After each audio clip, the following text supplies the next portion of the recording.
Vous êtes auto-entrepreneur en Guadeloupe, en Martinique, en Guyane, à La Réunion ou à Mayotte? Avant, les règles de fonctionnement du régime de l'auto-entrepreneur étaient différentes entre la métropole et les territoires d'outre-mer, mais depuis le 1er janvier 2020, le fonctionnement est désormais quasiment identique. Il existe tout de même des différences, nous allons les expliquer. Mais avant d'aller plus loin, notez cette limite. Les habitants de Nouvelle-Calédonie, de Polynésie française, Saint-Pierre et Miquelon, de Wallis et Futuna, de Saint-Barthélemy et de Saint-Martin ne peuvent pas créer de micro-entreprise. Dans cette vidéo, nous verrons quelles sont les principales différences avec la métropole. Quelles sont les nouveautés en 2020? Le fonctionnement de l'exonération des cotisations. La TVA et les différents taux. Le régime social du micro-entrepreneur dans les Drom. Les aides financières existantes et les avantages sociaux et fiscaux. Enfin, comment fonctionne l'impôt lié à l'auto-entrepreneuriat dans les départements d'outre-mer?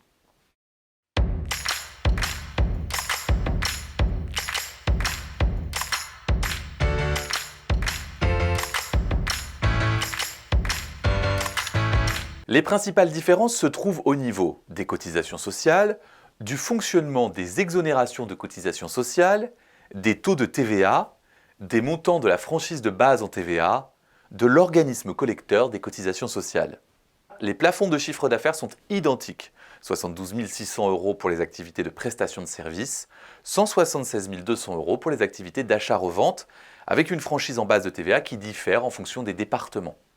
Avant le 1er janvier 2020, dans les départements d'outre-mer, le régime fonctionnait avec 7 chronologies. Les 2 premières années sous le régime simplifié du travailleur indépendant classique. La 3e année sous le régime micro tel qu'il est connu en métropole. Mais ça, c'était avant. Depuis le 1er janvier 2020, c'est simple, les modalités de fonctionnement entre les départements d'outre-mer sont les mêmes. Concrètement, les auto-entrepreneurs artisans, commerçants et professions libérales non réglementées ayant débuté leur activité à compter du 1er janvier 2020 sont désormais affiliés en tant qu'auto-entrepreneurs dès leur début et bénéficient de taux de cotisation réduits spécifiques. Pour ceux qui ont débuté leur activité en 2019 et qui sont encore en période d'exonération sous le régime de travailleurs indépendants classique, une bascule anticipée a eu lieu le 1er janvier 2021 vers le régime auto-entrepreneur avec application des taux de cotisation réduits spécifiques. Ces personnes sont invitées à créer leur compte en ligne sur le site autoentrepreneur.ursaf.fr.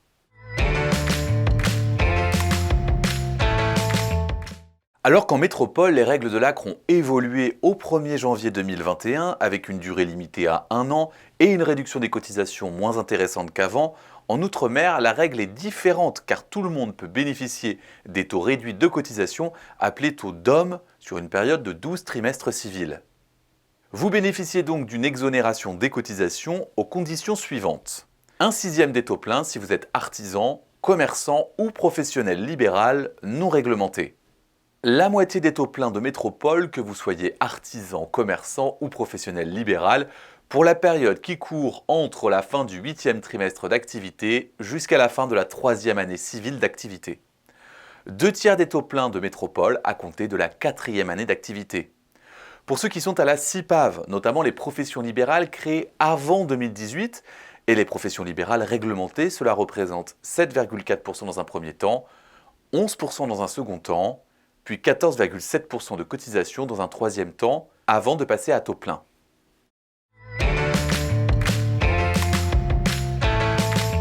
Si en métropole, l'auto-entrepreneur est assujetti à la TVA dès qu'il franchit le plafond de 36 500 € de chiffre d'affaires pour les prestations de services et de 85 800 € pour les activités d'achat-revente, les montants sont différents dans les départements d'outre-mer. Tout d'abord, pour les entreprises situées à Saint-Barthélemy, Saint-Martin et en Guyane, la TVA n'est pas applicable, quel que soit le montant de chiffre d'affaires. Pour les autres, les entreprises situées en Guadeloupe, en Martinique et à La Réunion, elles sont soumises à la gestion de la TVA dès lors que le chiffre d'affaires réalisé l'année précédente atteint 50 000 € pour les services et 100 000 € pour l'achat-revente. Les taux de TVA applicables varient. Par taux de TVA, comprenez le pourcentage à inclure à votre facturation dès lors que vous atteignez les sommes évoquées précédemment. Tout d'abord, le taux normal de 8,5% dans les départements de la Guadeloupe, de la Martinique et de la Réunion.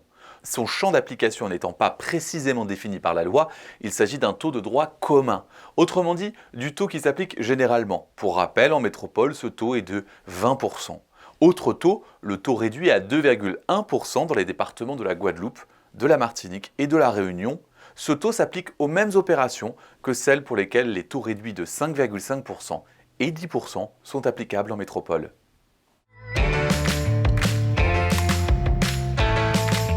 Si pendant l'année 2020, deux formes de régime ont coexisté dans les départements d'outre-mer, désormais, toutes les entreprises ont basculé sous le régime de la micro-entreprise.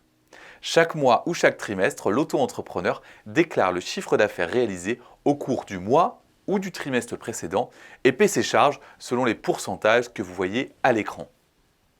L'auto-entrepreneur peut, comme en métropole, faire ses déclarations de chiffre d'affaires sur le site autoentrepreneur.ursaf.fr.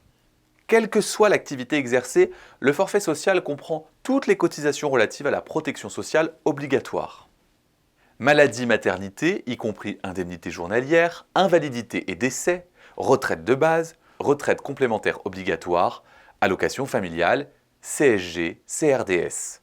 Aux cotisations s'ajoute une contribution à la formation professionnelle égale à un pourcentage de chiffre d'affaires annuel. 0,3% pour l'exercice d'une activité artisanale, 0,1% pour l'exercice d'une activité commerciale, 0,2% pour l'exercice d'une activité de prestation de services et 0,2% pour les professionnels libéraux. Ces taux s'appliquent quelle que soit la date de création dans les départements d'outre-mer. Et les cotisations leur ouvrent des droits à la formation sous les mêmes conditions qu'en métropole. À noter que les artisans et commerçants devront également régler une taxe pour frais de chambre. Si vous êtes dans le cas d'une profession libérale réglementée, sachez que certaines professions comme les architectes d'intérieur, les psychothérapeutes, les diététiciens et les guides de haute montagne relèvent des professions libérales dites réglementées et peuvent exercer sous le régime de la micro-entreprise. Leurs charges sociales sont calculées en fonction de leur chiffre d'affaires selon les pourcentages suivants. Un premier taux réduit pour les premiers trimestres d'activité, suivi d'un second taux.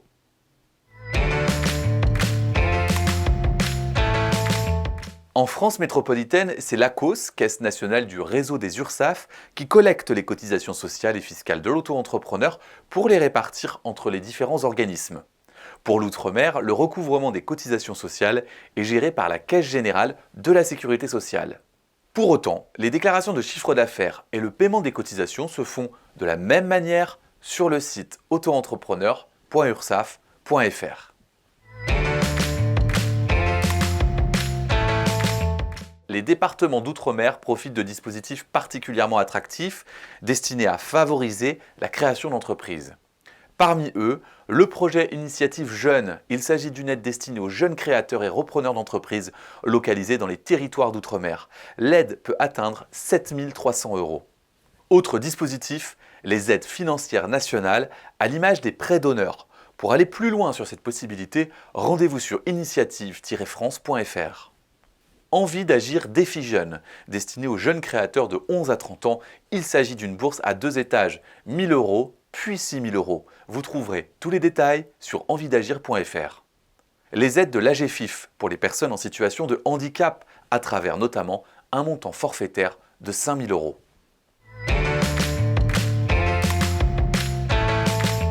Côté fiscalité, 2 points sont à connaître, la CFE et l'impôt sur le revenu. En premier lieu, la CFE pour cotisation foncière des entreprises.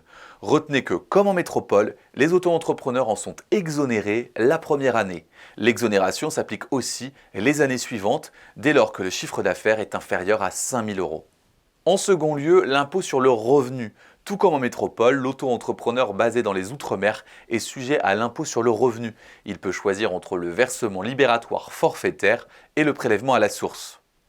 Voilà les grandes lignes du régime auto-entrepreneur en Outre-mer. Nous vous invitons à poursuivre votre formation en regardant nos autres vidéos ou en suivant les formations de la Fédération des auto-entrepreneurs avec le MOOC de l'auto-entrepreneur, la formation pour maîtriser, évaluer et faire évoluer sa micro-entreprise.